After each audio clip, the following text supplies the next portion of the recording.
The Shark Deck.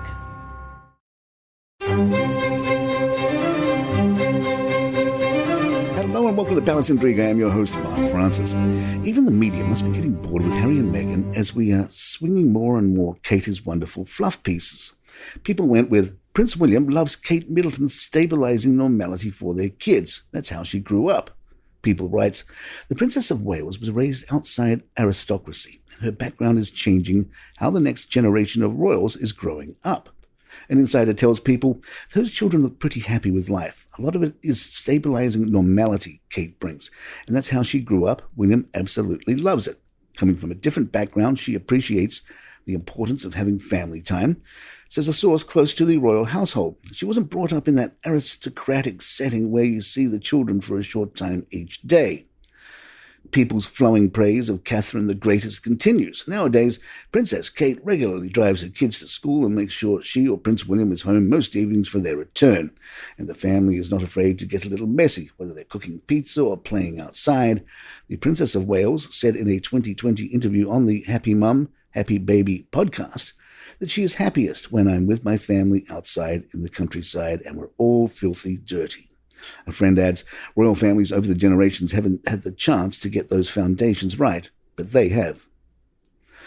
The Daily Mail tells us Prince William is a hands-on, caring dad and not a workaholic like his father, King Charles. Former BBC royal correspondent Jenny Bond said William is prioritising his family because he knows how much it means to his children to be around at weekends and holidays and whenever he can. Speaking to OK Magazine, Jenny said, with the late Queen's ailing health, William probably had to step up to his full-time royal job quicker than he might have hoped, but you can see how committed he is. However, I also very much admire the fact that he's not a workaholic like his father. He knows how important family life is. He seems to be a full-on, hands-on, caring dad, she added. Meanwhile, the king has been described as a brilliant grandfather who will spend hours crawling on the floor and making silly noises with his little grandchildren. The source says he reads Harry Potter and he can do all the different voices, and I think the children really appreciate that.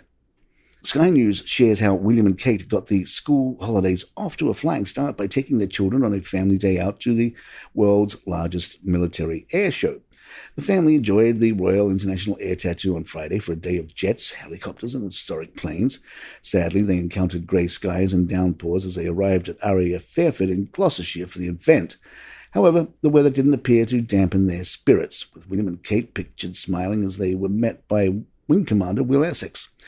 It was the second time Prince George, who will celebrate his 10th birthday this week, was taken to the air show. The family's first stop was a huge C-17 transporter aircraft, which was used to carry the late Queen's coffin ahead of her funeral last September. Palace Intrigue will be right back. Hey, I'd like to tell you about one of our wonderful sponsors, and that's ExpressVPN. And stay with me so you can find out how to get 3 months free. Now, ExpressVPN is an app you use when you're online, and it creates a secure encrypted tunnel between your device and the internet so hackers can't steal your data. You know how when you go on incognito mode and the fine print says your activity may be visible to your school or employer? Well, what's the point of incognito if they can see you? You need to do what I do and use ExpressVPN. Anytime you use unsecured or unencrypted public Wi-Fi, like a coffee house or airport, or even your parents' home, the activity can be logged by the admin's site. And in the US, they can even sell that to advertisers. ExpressVPN encrypts all your data so your private life stays private and you stay much more anonymous. So do what I do and use ExpressVPN. Stop letting strangers invade your online privacy. Protect yourself at expressvpn.com/palace. Use my link at expressvpn.com/palace to get 3 extra months free. That's ExpressVPN, expressvpn.com/palace to learn more. Hey, it's Jordan Ross Myers, the man behind Twitter's notorious Lee Radswell and Don Gunvalson. I'm inviting you to join me every week for the Pretty Corrupt podcast. Along with my co-host, reality casting director Stacey Noel Connor, and disgraced entertainment TV producer Nate Safer, we probe the dark crevices of Hollywood, taking you inside the scandals of society's rich and infamous. Everything is fair game on the Pretty Corrupt podcast. Every Tuesday on all streaming platforms and at storicmedia.com. Prince Harry is losing his posh accent, according to experts cited by the New York Post. Specialist Emma Serlin claimed that in a promo video he appeared in last year for his mental health initiative Better Up, Harry's voice appears distinctive compared to his other British relatives. Serlin, who is the founder of the London Speech Workshop, explained Harry's accent now sounds much more rounded and middle rather than upper class. He's the friendly prince. He's charming. He connects with the people. He is his mother's son. He is now of the people in a much more overt way. He has always toned the classic royal accent down and softened it, but previously he was much more aligned with the royal family. I'm sure he would heighten his accent if he was around the royal family again, but it's really about adapting to build connections. He doesn't sound any more American. He does, however, sound as though he has taken the edge off the received pronunciation that was very much part of his previously somewhat posh accent.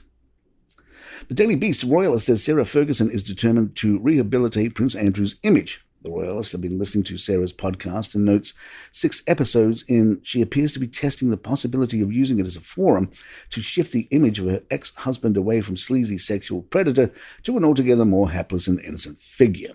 Friends of Prince Andrew have told the Daily Beast that Sarah's illness had made the couple more determined than ever not to move out of Royal Lodge, saying, Sarah just wants to be at home, and that means Royal Lodge. Any talk of Andrew leaving Royal Lodge is on pause for now. And there you have it. If you'd like to email us, our address is thepalaceintrigue@gmail.com. Please follow us on Spotify, iTunes, Google Podcasts, or head over to youtube.com and search for Palace Intrigue and hit that subscribe button there. It would really help us out.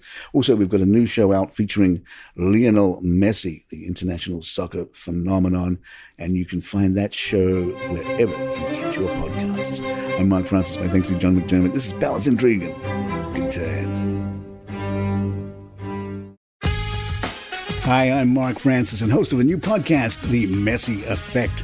Join us as we take you into the exciting new world of Argentine soccer phenomenon, Lionel Messi, and his new life at Inter Miami. Will bring you into the glitz, the glamour, the star-studded events, along with the exciting journey to a new world of U.S. soccer and international football with news and stories 3 times a week. Come along for the ride as Messi, Miami, and Major League Soccer experience the journey of a lifetime. Get the Messi Effect wherever you get your podcasts.